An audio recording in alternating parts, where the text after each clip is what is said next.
¿Dónde murió Abraham Lincoln realmente y qué secretos sangrientos esconde esa habitación? Las últimas horas de Abraham Lincoln exponen 3 datos macabros de dónde murió, revelando el horror oculto dentro de la casa Petersen. El 14 de abril de 1865, lo que debía ser una noche de celebración por el fin de la Guerra Civil estadounidense se transformó instantáneamente en la peor pesadilla de una nación. John Wilkes Booth, un actor famoso y ferviente simpatizante confederado, se filtró silenciosamente en el palco presidencial del Teatro Ford. Con una pistola Deringue de un solo tiro, Booth apuntó directamente a la parte trasera de la cabeza del mandatario y apretó el gatillo. El estallido fue amortiguado por las risas del público ante un chiste de la obra, pero el impacto biológico fue devastador. La bala de plomo penetró detrás de la oreja izquierda de Lincoln, atravesando su cerebro y alojándose cerca de sus ojos. El pánico se apoderó del teatro mientras Booth escapaba saltando al escenario. En el palco, el cuerpo de Lincoln se desplomó hacia adelante. Su respiración se volvió estertórica y sus ojos se dilataron de inmediato. Varios médicos que se encontraban entre la multitud corrieron en su ayuda, liderados por el joven cirujano militar Charles Leale. Al examinar la herida, Leale supo de inmediato que el daño era letal.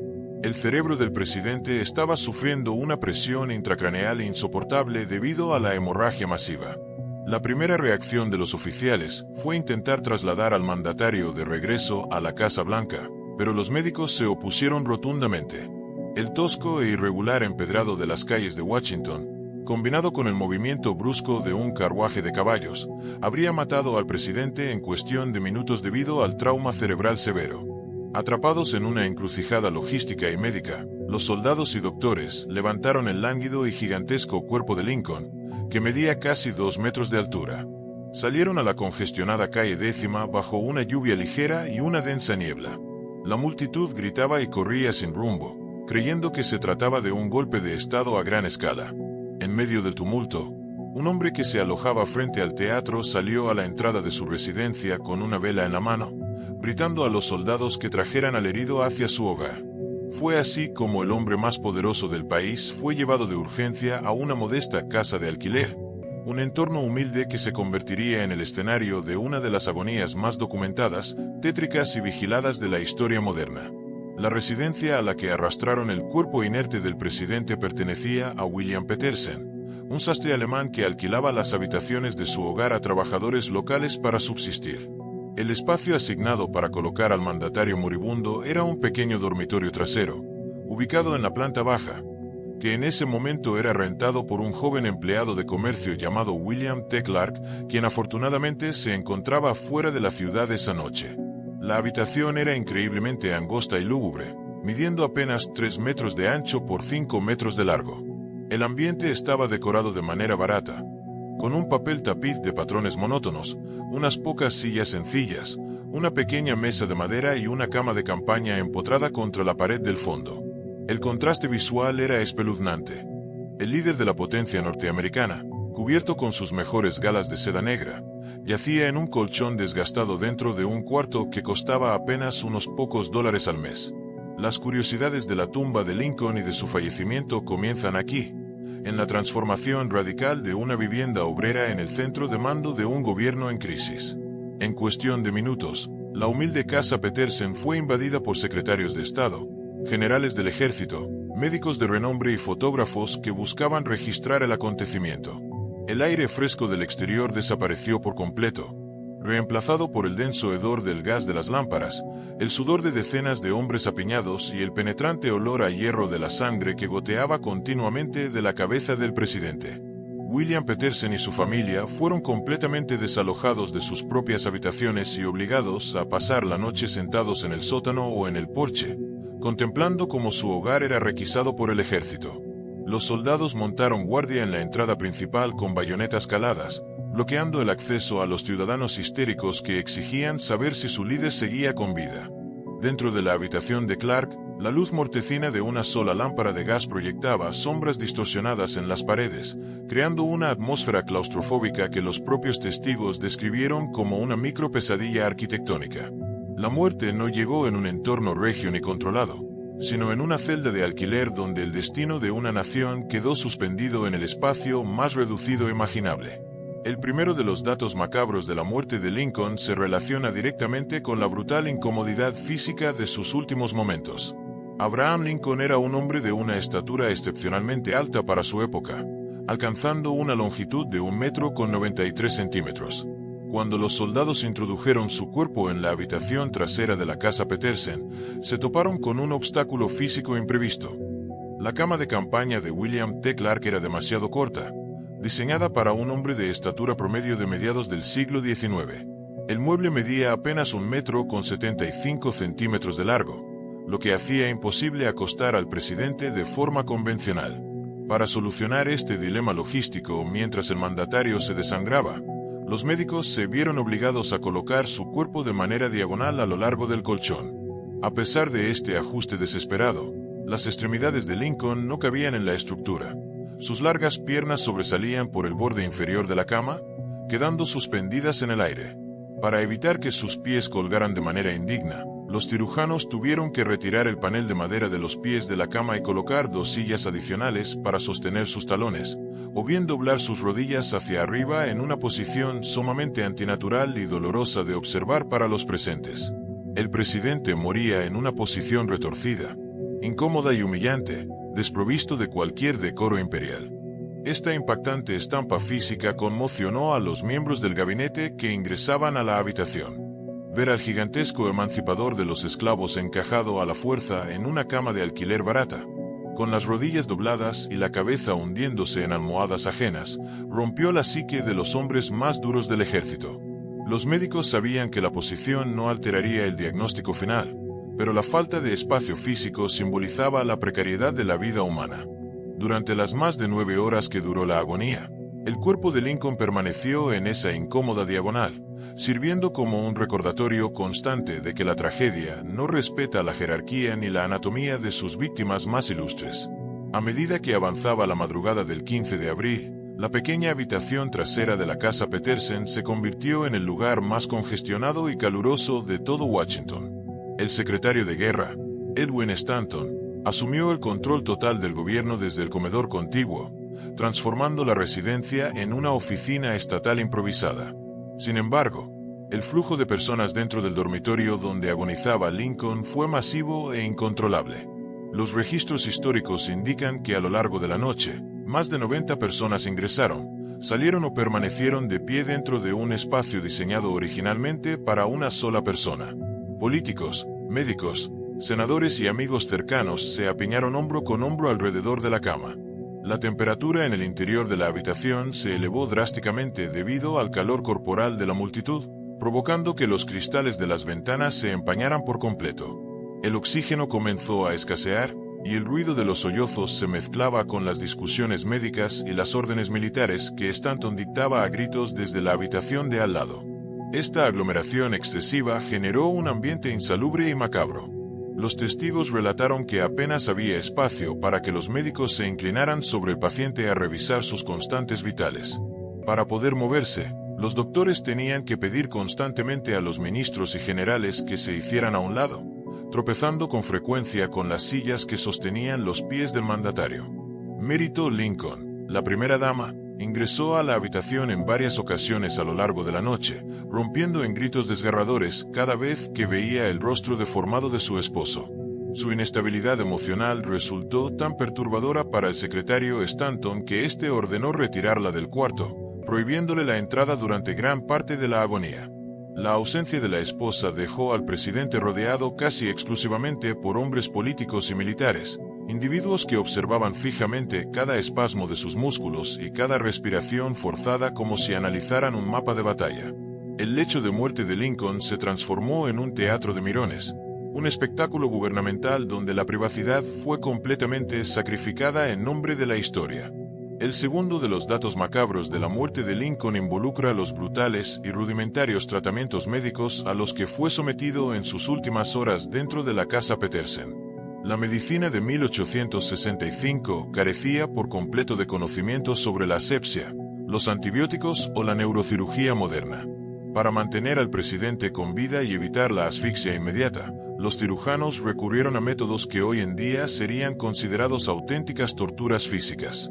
Dado que la bala de Booth había arrastrado fragmentos de hueso, cabello y suciedad hacia el interior del cerebro, el canal de la herida se obstruía constantemente con coágulos de sangre, interrumpiendo el flujo de oxígeno. Para solucionar esta obstrucción que provocaba que Lincoln dejara de respirar por largos periodos, el doctor Charles Leale y sus asistentes introdujeron repetidamente sus propios dedos descalzos y sin lavar directamente en el agujero de la bala detrás de la oreja del presidente. Introducían los dedos por completo para romper manualmente los coágulos de sangre y liberar la presión acumulada. Cuando el dedo no era suficiente para alcanzar el material endurecido, los médicos utilizaban una sonda de plata de punta afilada, hurgando a ciegas dentro de la masa encefálica del mandatario en busca de restos de plomo o astillas de hueso craneal. Cada intervención provocaba que un chorro de sangre y tejido cerebral licuado brotara de la herida, empapando las sábanas y las manos de los facultativos. Además de estas brutales manipulaciones cerebrales, los médicos intentaron estimular el sistema circulatorio moribundo de Lincoln aplicando mostaza tópica y cataplasmas calientes directamente sobre su pecho desnudo y sus extremidades inferiores. También intentaron forzarlo a tragar pequeñas cantidades de brandy medicinal, lo que provocó que el mandatario sufriera espasmos de asfixia debido a la parálisis parcial de sus músculos de la garganta. Estos procedimientos, lejos de aliviar el sufrimiento, convirtieron las últimas horas de Abraham Lincoln en una micropesadilla quirúrgica. Su cuerpo fue tratado como un campo de experimentación desesperado, donde el dolor físico residual coexistía con la destrucción irreversible de sus funciones neurológicas básicas. A lo largo de la noche, la hemorragia en la cabeza de Lincoln nunca se detuvo. Al contrario, la decisión de los médicos de mantener la herida abierta para aliviar la presión provocó que una corriente constante de fluidos biológicos empapara los elementos de la cama de William T. Clark. Las almohadas de plumas sobre las que descansaba la cabeza del mandatario se saturaron por completo de sangre, líquido cefalorraquídeo y tejido cerebral. El líquido comenzó a filtrarse a través del colchón de paja, goteando directamente sobre el suelo de madera de la habitación y creando un charco oscuro debajo de la estructura de la cama que nadie se atrevió a limpiar durante la vigilia. Este fluido vital se convirtió en el centro de atención de los presentes, posteriormente, en el objetivo principal de los cazadores de reliquias. A medida que la ropa de cama se teñía de un rojo intenso, los médicos colocaban toallas limpias que se oscurecían en cuestión de minutos.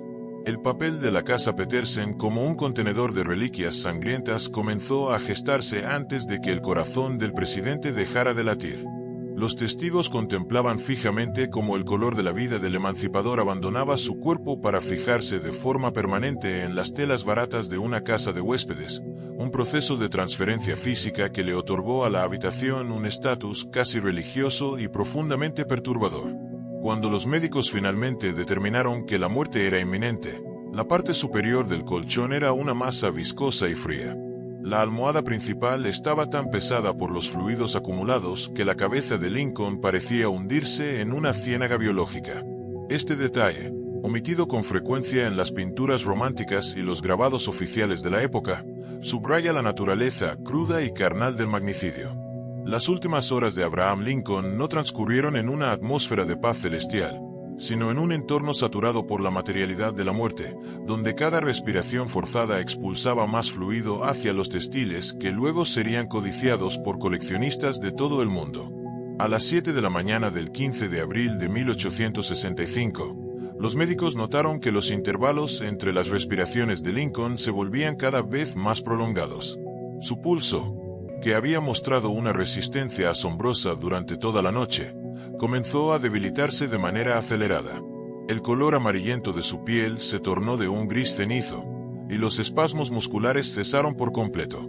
El doctor de cabecera colocó su mano directamente sobre el pecho del mandatario para monitorear los últimos latidos de su corazón, mientras el resto de los presentes guardaba un silencio absoluto dentro del abarrotado dormitorio de la casa Petersen. Exactamente a las 7:22 con 10 segundos de la mañana, el corazón de Abraham Lincoln dejó de latir de forma definitiva. Tenía 56 años de edad. En ese preciso instante, El cirujano general de los Estados Unidos cerró los párpados del mandatario y colocó 2 monedas de plata de $0.5 sobre ellos para mantenerlos sellados, siguiendo la costumbre funeraria de la época. El secretario de Guerra, Elwin Stanton, rompió el pesado silencio de la habitación pronunciando una frase que quedaría grabada para siempre en los anales de la historia. Ahora pertenece a la eternidad. Aquellas palabras marcaron el final de la existencia física del presidente y el inicio de su mitificación absoluta. Inmediatamente después de la declaración del fallecimiento, los hombres presentes se quitaron los sombreros en señal de respeto y el reverendo Phineas Gerly pronunció una oración fúnebre que conmovió a los oficiales del ejército. La pequeña habitación trasera de la casa Petersen, que durante 9 horas había albergado una micropesadilla de tensión política y médica, se transformó formalmente en un santuario histórico nacional. Sin embargo, el cese de las funciones vitales del presidente no detuvo el horror asociado a este espacio. Al contrario, abrió la puerta a una serie de acontecimientos póstumos que añadirían más elementos macabros a la memoria del lugar donde murió el líder de la Unión. El tercero y más perturbador de los datos macabros de la muerte de Lincoln no ocurrió durante la noche del magnicidio, sino en los años posteriores, afectando directamente a los propietarios de la vivienda. Se dice comúnmente que la casa Petersen quedó maldita tras haber albergado la sangre y la agonía del presidente. William Petersen y su esposa, Anna, se vieron abrumados por la fama repentina y siniestra de su hogar. Miles de turistas acudían diariamente a la calle 10ª para observar la fachada de la residencia, llamando a la puerta a cualquier hora para exigir ver la habitación trasera donde el mandatario había exhalado su último suspiro. La presión psicológica y la imposibilidad de recuperar la normalidad destruyeron la estabilidad mental de la familia. Pocos años después del asesinato de Lincoln, en 1871, Anna Petersen falleció tras sufrir una larga y misteriosa enfermedad que muchos atribuyeron a la depresión y la ansiedad constante causadas por el acoso de los visitantes. Desesperado, arruinado económicamente y consumido por la culpa de haber mercantilizado el espacio de la tragedia, William Petersen comenzó a abusar sistemáticamente del opio para adormecer su dolor. El sastre alemán cayó en una espiral autodestructiva que culminó de la manera más trágica imaginable dentro del mismo terreno que lo había hecho famoso. El 18 de mayo de 1871, William Petersen fue encontrado inconsciente en los terrenos del jardín del Instituto Smithsoniano, tras haber consumido una dosis letal de laúdano. Falleció a las pocas horas en un hospital local, exactamente de la misma manera que muchos de los inquilinos marginales de su antigua zona. El hombre que abrió las puertas de su casa para cobijar al presidente moribundo terminó sus días como un cadáver anónimo destruido por la sombra del magnicidio. La casa donde murió Lincoln se cobró así 2 víctimas adicionales, demostrando que la tragedia del teatro Ford expandió sus ondas de choque biológicas y psicológicas mucho más allá del cuerpo del mandatario, devorando la vida de los inocentes que intentaron coexistir con el mito. Tras la evacuación del cuerpo de Lincoln hacia la Casa Blanca para la realización de la autopsia oficial, la casa Petersen sufrió un proceso de saqueo y comercialización que escandalizó a la sociedad de Washington. William T. Clark, el inquilino original del dormitorio trasero, regresó a la ciudad para encontrarse con que su habitación privada se había convertido en un depósito de fluidos presidenciales y en el foco de atención del mundo. Lejos de limpiar el espacio por respeto, Clark y los Petersen decidieron capitalizar el morbo público. Comenzaron a cobrar pequeñas sumas de dinero a los turistas para permitirles ingresar al cuarto y contemplar las manchas de sangre originales que aún teñían el suelo y la estructura de la cama. Los cazadores de recuerdos se volvieron agresivos. Ante la falta de seguridad en las semanas posteriores al asesinato, los visitantes comenzaron a arrancar pedazos del papel tapiz de la habitación trasera como souvenirs. Cortaban trozos de las cortinas de las ventanas y se robaban pequeños fragmentos de la madera de las sillas que habían sostenido las piernas del mandatario. La ropa de cama ensangrentada, incluyendo las almohadas saturadas de tejido cerebral y el colchón de paja podrida, fue vendida posteriormente en subastas públicas a coleccionistas privados de reliquias por sumas astronómicas de dinero. La cama original de Clark fue adquirida por un empresario de Chicago que la exhibió en un museo de curiosidades de feria junto a armas de criminales famosos. Esta perturbadora mercantilización de los restos biológicos de un asesinato de Estado es una de las curiosidades de la tumba de Lincoln y de su entorno que la historia romántica suele ocultar bajo la alfombra. El dormitorio donde agonizó el presidente no fue respetado como un lugar de duelo solemne. Se transformó en una atracción de feria donde el público pagaba para tocar la madera que albergó la cabeza destrozada del líder nacional. La memoria de Lincoln fue desmembrada físicamente a través de sus fluidos corporales secos, convirtiendo a la Casa Petersen en un monumento a la codicia humana y a la fascinación obsesiva por el horror real. Hoy en día, la Casa Petersen está catalogada formalmente como el lugar histórico nacional de la Casa de Petersen, gestionada por el Servicio de Parques Nacionales de los Estados Unidos. La habitación trasera ha sido restaurada minuciosamente para lucir exactamente igual a como estaba en la madrugada del 15 de abril de 1865, exhibiendo réplicas exactas del papel tapiz original y de la cama demasiado corta donde el mandatario pasó sus últimas horas. Sin embargo, a pesar del aire acondicionado moderno y de las vitrinas de protección que aíslan el espacio de los miles de visitantes que la recorren anualmente, la atmósfera del cuarto sigue conservando una carga pesada y opresiva. Al concluir este recorrido por las micropesadillas de la historia americana, comprendemos que las últimas horas de Abraham Lincoln exponen una realidad descarnada. Detrás de los grandes monumentos de mármol y los discursos patrióticos se esconde un trasfondo de carne, sangre y dolor físico incalculable. El hombre que salvó a la Unión y abolió la esclavitud no tuvo una muerte pacífica ni majestuosa. Terminó sus días en una incómoda diagonal dentro de un colchón ajeno, purgado por cirujanos con las manos sucias y rodeado de políticos que calculaban su muerte en el reloj mientras la familia dueña de la casa sellaba su propio destino trágico bajo el influjo del opio. Gracias por acompañarnos en este revelador análisis de los datos macabros de la muerte de Lincoln en Micropesadillas. Si este viaje al interior de la angosta habitación de la Casa Petersen y los perturbadores secretos de la medicina y el saqueo del siglo XIX te ha resultado fascinante, comparte esta información para que la cruda realidad de la historia no quede sepultada por el mito romántico. Suscríbete al canal para continuar explorando juntos los desastres biológicos, los crímenes históricos y los misterios más oscuros que alteraron el curso de nuestra civilización. Recuerda siempre que el pasado a menudo es mucho más sangriento y claustrofóbico de lo que nos enseñan en los libros escolares. Nos vemos muy pronto en la próxima pesadilla.